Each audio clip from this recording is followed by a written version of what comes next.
ముఖ్యమంత్రి వర్యులు శ్రీ చంద్రబాబు నాయుడు గారికి సభా వేదిక పైన ఉన్నటువంటి సహచర మిత్రులకు సభలో ఉన్నటువంటి అశేష ప్రజానీకానికి ఆంధ్రప్రదేశ్ యావత్తు ఇవాళ చంద్రబాబు నాయుడు గారి వైపు చూస్తూ ఉంది.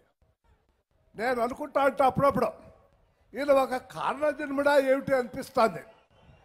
ఎప్పుడు ఎక్కడ కుట్రలు జరిగినా నేను ముందున్నాను, నేను పరిష్కారం చేస్తాననేటువంటి మాట చెప్పగానే చేస్తున్నటువంటి నాయకుడు మన నాయకుడు చంద్రబాబు నాయుడు గారు. మొట్టమొదటిసారి కుట్ర జరిగింది ఎన్టీ రామారావు గారి వారి పైన భాస్కర్ రావు గారి కుట్ర చేస్తే ఒంటి చేత్తో ఎవరి సహాయ సహకారాలు లేకపోయినా కూడా ఆనాడు కేంద్ర ప్రభుత్వం అండగా ఉంటే కూడా ఆ కుట్రను భగ్నం చేసి మళ్ళా ఎన్టీ రామారావు గారిని ముఖ్యమంత్రి చేసినటువంటి ఘనత శ్రీ చంద్రబాబు నాయుడు గారిది. రెండవ కుట్ర కుటుంబంలో వచ్చినటువంటి కుట్ర.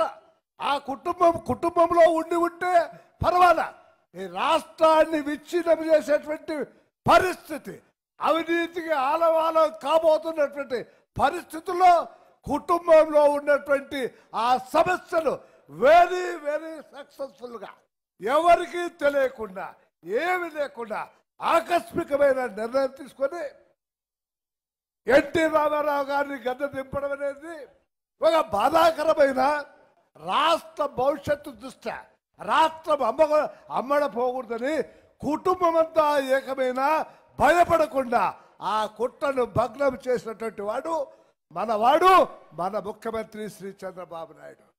మూడవ కుట్ర ఇవాళ ఈ రాష్ట్రంలో ఈ రాష్ట్రాన్ని చిన్నాభిన్నం చేయాలనేటువంటి మరొక ప్రయత్నం జరుగుతుంది. ఈ రాష్ట్ర సౌభాగ్యాన్ని తుడిచిపెట్టాలి. ఇది ఎప్పుడూ ఒక బీద రాష్ట్రంగా ఉండాలనేటువంటి ఒక దుర్బుద్ధితో ఇవాళ ప్రధానమంత్రి నరేంద్ర మోడీ గారు ఎల్లకాలం ప్రధానమంత్రిగా ఉండాలనేటువంటి ఒక మహత్తరమైన కుట్ర జరుగుతున్నటువంటి పరిస్థితిలో మొట్టమొదటిసారిగా మేల్కొని ఆ కుట్ర భగ్నం చేసేదానికి ఇవాళ మన ముఖ్యమంత్రి గారు సన్నిధులయ్యారు. ఆయన కుట్రలు ఛేదించే దాంట్లో మొగోడు కాబట్టి ఖచ్చితంగా 100% ఇవాళ దేశం యావత్తు కూడా బీజేపీకి వ్యతిరేకంగా ప్రయాణం చేస్తా ఉంది. సార్, కుట్రలతో అలిసిపోయారు. ఇక మీరు ఈ సంవత్సరం ఎలాగైనా సరే అంటే ఈ రాష్ట్రానికి మీరు ముఖ్యమంత్రి కావాలా, 75 సంవత్సరాలు వస్తానే please retired from the state politics and go to the central. అది మీ జయంగా మీ గోల్గా నిర్ణయం చేయాలని నేను కోరుకుంటున్నా. నేను ఎందుకు 5 సంవత్సరాలు 10 సంవత్సరాలు మంత్రిగా ఉంటేనే సాల్లెబ్బా ఏముందని మేము అనుకునేటప్పుడు ఇన్ని సంవత్సరాలు అలు పెరగకుండా నేను నిన్నగాగమన్నా చూశానయ్యా, పొద్దున్నే భయ్యా దొరుకుతారేమని లేదు, నాకు అర్థం సాగర్ పోయారు. ఈయనకు సాగర్ తర్వాత అనంతపురమే మీకు ముఖ్యమైనటువంటి ప్లేస్. మాట్లాడితే సోమవారం సాగర్ అంటారు. అట్లాంటి పరిస్థితుల్లో మొన్న వస్తే బడాబడామని పరిగెత్తుకుంటావు. ఆ పోతురు అక్కడికి నువ్వు మీ మంత్రి గారు అందరూ పోయి రికార్డు స్థాయిలో, ప్రపంచ రికార్డు స్థాయిలో మీరు అక్కడ ఆ గేట్లు అమర్చారు. First time in the world nobody has taken that much time. That is mister Chandrababu Naidu. అది చేసి వచ్చారు. పోయా ఏదో మాట్లాడదాము, 4 మాటలు ఏమన్నా అడుగుదామని పోతే బర్రా నడుచుకుంటూ వచ్చా. ఇంకా ఏం మాట్లాడేది రెడీగా అన్నారు మనుషులు. దానమ్మ కడుపు కాల రాత్రి 10 గంటలైనా మనుషులేనా, 10 గంటలైనా మీ డిస్కషన్ ఇక భార్య పిల్లలు లేరా, నాకు అర్థమే కదండి. ఇది ఇవాళ ఆయన చేస్తున్నటువంటి కృషి. మోదు లేదు పెద్దగా ఆయనకు, కానీ ఒక్క ఆశయం మాత్రం ఉంది. ప్రజల గుండెల్లో కలకాలము నిలిచిపోవాలనేటువంటి ఒక ఆశయం మాత్రం ఆయనకుంది. దానికోసమే భార్య పిల్లల్ని మర్చిపోతున్నాడు, స్నేహితులు మర్చిపోతున్నాడు, అందరినీ మర్చిపోయి ఆ కార్యక్రమంలో ఉన్నాడు. నిజంగా ధన్యజీవి. నేను ఒకటే మీకు మనవి చేస్తున్నా, ఈ ధర్మ పోరాట విషయంలో యు హావ్ ఆల్రెడీ సక్సీడెడ్. మీరు దేశంలో ఉన్నటువంటి నాయకులందరినీ కూడా ఏకత్రాటి పైన తీసుకుని రాగలిగినట్టు వాళ్ళు మీరు. చాలు సార్, ఇక మీరు ఈ వారు కరవజాలక మిమ్మల్ని నరేంద్ర మోడీ గారు వచ్చి ఆశ్రయించి మీరు ఏదో దయచేసి ఆయనకి ఏమైనా సపోర్ట్ చేయాలనుకుంటా కూడా ఈ రాష్ట్రంలో ఉన్నటువంటి ప్రజలు మీ మాట వినడానికి సిద్ధంగా లేరు. మీరు ఇక ఏమీ చెప్పాల్సిన అవసరం లేదు. మా గుండెల్లో నాటుకుపోయింది ఈ రాష్ట్రానికి ఆయన చేస్తున్నటువంటి మోసం అనేటువంటిది గుండెల్లో బాగా నాటుకుపోయింది. సార్ ప్లీజ్ ఇక దీన్ని రోజు మీరు పక్కన పెడితే మంచిదని నా సవినీయంగా నేను మనవి చేసుకుంటున్నా. ఇక ఆల్రెడీ సక్సెస్. ఇక రెండవది, ఒక పెద్ద కుట్ర జరగబోతోంది ఈ రాష్ట్రంలో. అది కులం. ఈ పిచ్చి బట్టి చచ్చిపోతున్నారు జనం. ఒక ఆయన రెడ్డి అంటాడు, ఒక ఆయన బలిసి అంటాడు, ఇంకొక ఆయన ఇంకొకటి అంటాడు. ఏది సారి కులము? మీరు ఒక్క కులంతో ముఖ్యమంత్రి అయ్యారా? రెడ్లు లేకుండా ముఖ్యమంత్రి అయ్యారా? కమ్మవాళ్ళు లేకుండా ముఖ్యమంత్రి అయ్యారా? ఎవరు బలిజలు లేకపోతే మీరు ముఖ్యమంత్రి కాగలిగినారా? అందరినీ కలుపుకొని పోగలిగినారు కాబట్టి మీరు ముఖ్యమంత్రి అయినారు. మా వాడు Jagan sir, still I feel that fellow is my friend son. నాకు ఇంకా ఉందని వస్తాను, ఏడో ఓ సాట ఉంది. తిక్కనాకుడికి సార్ మా వాడు.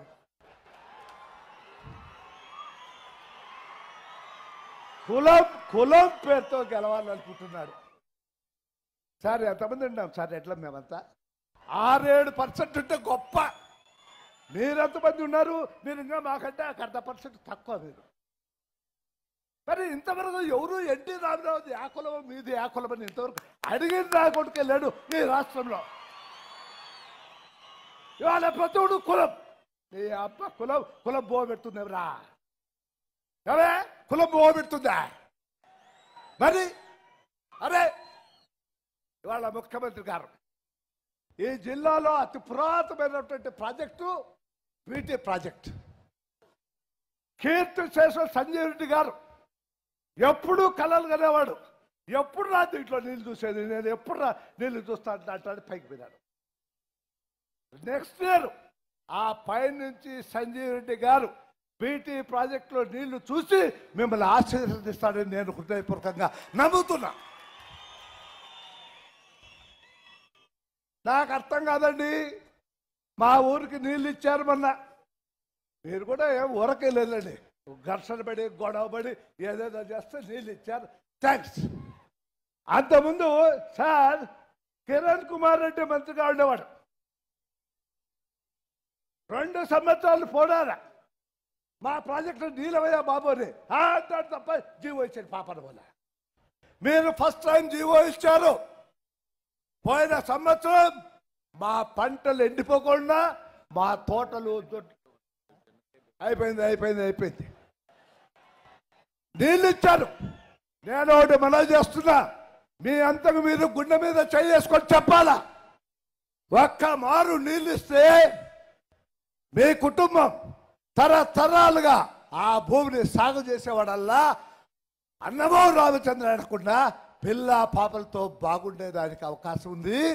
కాబట్టి మీరు చేసేటువంటి మహత్తరమైన కార్యక్రమాలన్నింటిలో పైకి నీళ్ల కార్యక్రమం, ఇరిగేషన్, మీ మేధస్సుకు, మీ ముందు చూపుకు జోహార్లు తెలుపుతూ ఆ ముందు కార్యక్రమాలు జరగాలంటే మనం ఒక కార్యక్రమం చేయాలి. మా వాడికి ఎంత బుద్ధి ఉందో మీకు తెలుసు. మా వాడి జగన్కు వాడికి బుద్ధి లేదు, పాడు లేదు, ఏది లేదు.